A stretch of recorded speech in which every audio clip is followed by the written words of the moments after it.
What's up, world? Nomad Luke out here in Chile, in the Atacama Desert. And this just dawned on me. I've been meaning to post, I guess, a sort of summary of A Summer Love and kind of walk you through each track. Well, it's one track, but walk you through each part of the project and kind of go through what it represents as far as the overall image and the overall story of A Summer Love, and which is basically tracking my mind, my process, my thinking process, for better or worse, when I get in a relationship. And so it kind of starts out with everything's very calm. It's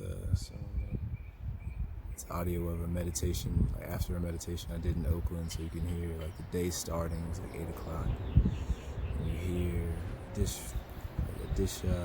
somebody cleaning dishes to the right. I think it was my mom. You had the neighbors in the backyard, like working and getting started for the day. And then it slowly gets into this track that I made when I was in France. I was volunteering on this farm, just helping them out around the farm, doing little construction jobs here and there. And I had some time, and I wrote this piece that kind of felt like a sunset to me, but also at the same time felt like a sunrise, because it starts with this kind of guitar melody going, and it picks up with a kick drum, like starting a heartbeat. And it's like the day is starting. It's going. And that's kind of like when you first meet a person, your heart starts to go, and your heartbeat goes up, and you're getting awakened to this new person. And then it goes into an intro for Little Things.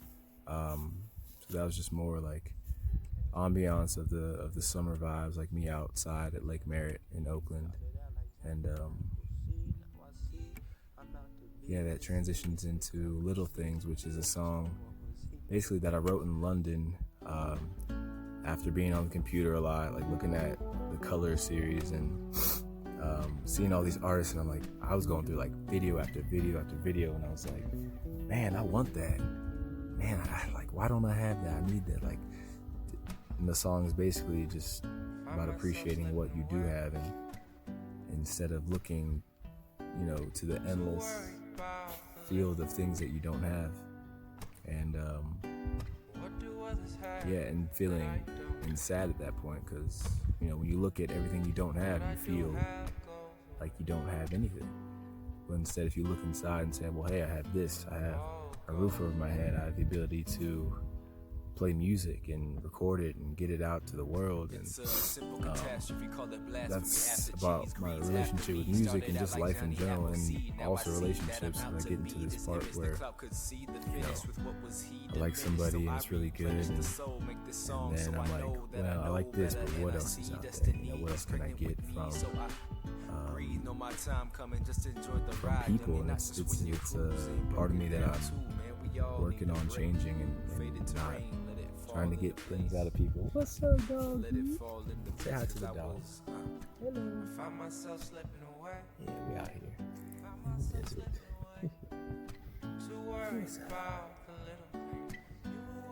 So, I was talking about how I can grow as a person. Yeah, because I don't want people to look at me and say, ooh, what can I get out of him? I want each connection to be genuine and just a new experience each time. Hey, I'm meeting this new person. What can we learn from each other? And I think that's a better way to encounter relationships than, oh, what can I get from this person? I mean, even when you think about it, ooh, what can this person teach me? I think that's a better way to imagine it. So in that song, I'm basically reminding myself, hey, appreciate what you have and where you are, and not, instead of looking at the deficit, because you can go down the list and say, I don't have the world, but you look inside, you realize you don't need the world. And from Little Things, it goes on to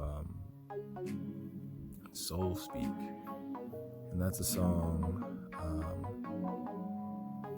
that says, it goes from that to a title that I call Picking Daisies, and that's basically the complete opposite of Little Things, like in the little excerpt saying, like, Little Thing says, oh, okay, appreciate what you have, and then the next song goes, okay, well, are there other things out there? You know, like, because I go through that all the time. It's like, well, what am I missing out on?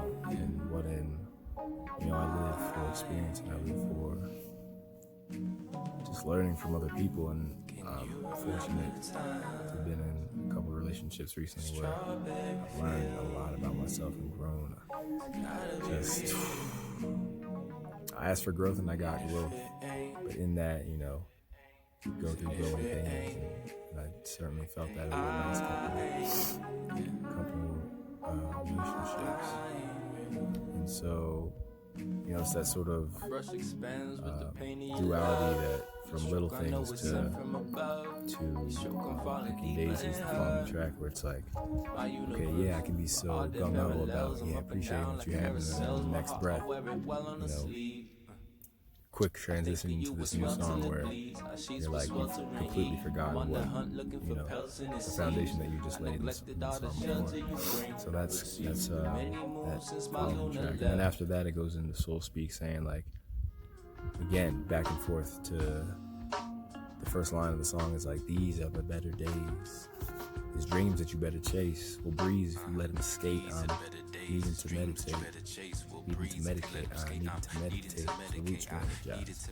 And I was basically saying, like, yeah, I was feeling so ungrounded, so out of myself. But when I look back on it, these moments now, when I'm able to travel and make music and express myself and see the world, it's like, these are the better days. And again, appreciating what you have and appreciating your privilege and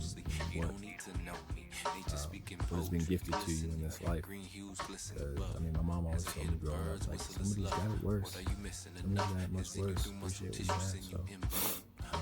So, that's where I was at in that song. And then that transitioned into another song that I wrote while I was, our little acoustic part in France, and that's actually dedicated. It had a name in my notebook, which is David et Roxane. Those are the two people who hosted me when I was in France, and through Workaway, found this couple who have been together for 30 years, and young couples, like early 50s maybe, but man, so much love for them. They opened their house to me. They're only looking for somebody for 2 weeks, and they allowed me to stay for to like a month and a half, like 6 weeks, 7 weeks. And I was learning French, and I'd studied in high school, and I'd always wanted to travel to like a small town. So I went to their farm outside of Toulouse and was able to study and learn. And it was just it was a nice time after being in London for 6 months and dealing with a London winter. And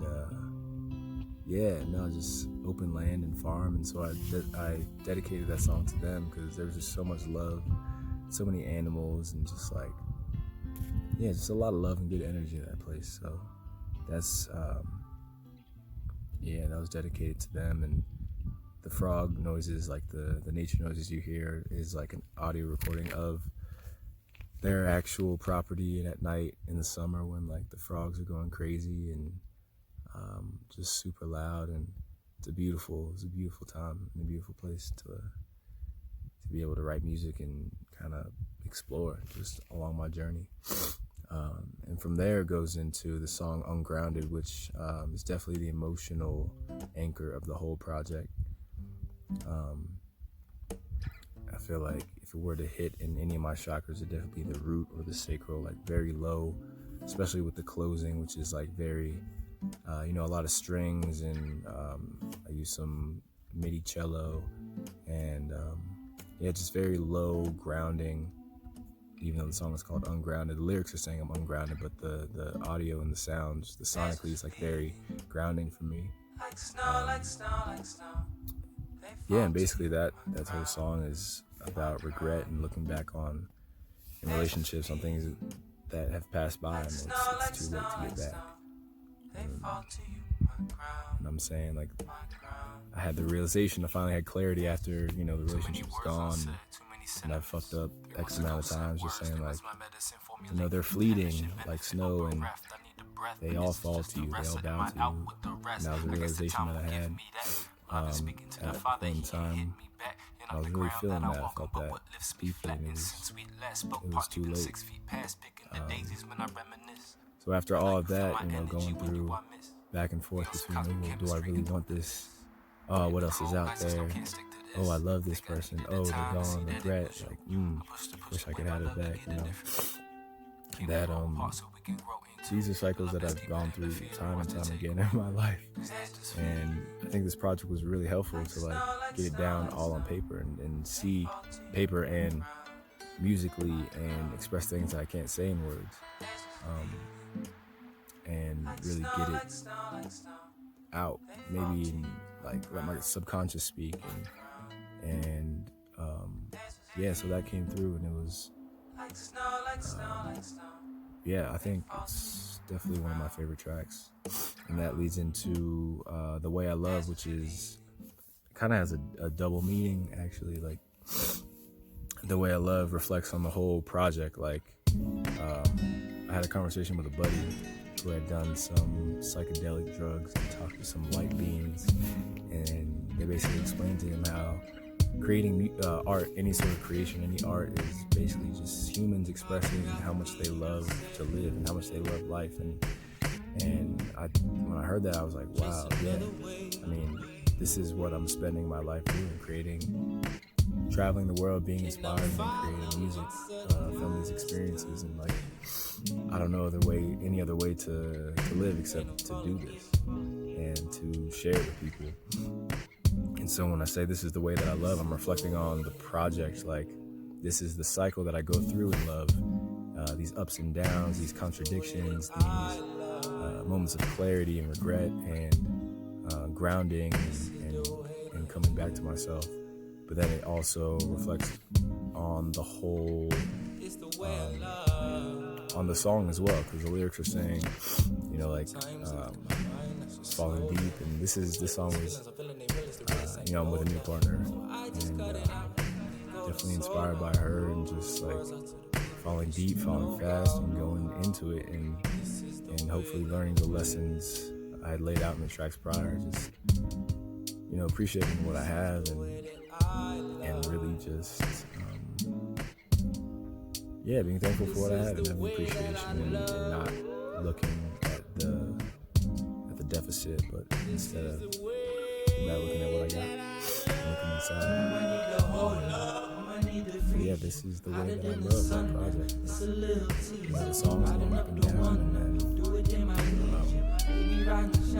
the songs deep and hard, and maybe a little too fast, but yeah, it's the way that goes in my life. And then from there it goes back to, you know, the original opening, which is called Sunsets, and that's basically symbolizing the restart of this cycle. But so that clip is playing a little shorter, and the words of Summer Love are a little bit more jaded and a little slow. So it's saying, like, yeah, here we go back into this cycle. Like, what is the cycle going to be this time around? And yeah, that leads to hopefully you streaming the project again. I mean, really, I'm just thankful, man. Like, there's so much that went into this project, and it kind of came together like, you know, a magnet pulling, you know, other poles to it, and like kind of came together and formed in this sort of story of love that I am very blessed to share. And I can't think of a better first project than something about love, and something about being honest, and making music freely, and expressing yourself freely. Yeah, so for everybody that's listened and shared and streamed, man, like, and purchased, man, like using your money to using the money that you worked for with your time and your effort and your energy on this planet, on this one lifetime, to put towards me and contributing to what I love to do and helping me sustain my art and giving me hope. Honestly, like, I didn't think people were gonna fuck with it. Like, didn't think people were gonna like it and appreciate what I had to say, but the response has been so great. And I'm just very thankful, man. And I'm out here in this desert right now. Ooh. And I got my homie with me. Little Chris. Yeah, man, I'm so happy. So, thank you all. Nah, dude, it's perfect. I love you all. Thank you for sharing. Bulb Jones. Yeah, he's the homie. Awesome rider. Fellow Eclipse chaser. So, there you go. There's summer love in a nutshell. Not really a nutshell, because I was like about as long as the project, but there you go. I love you guys. Take it easy. Peace from Chile.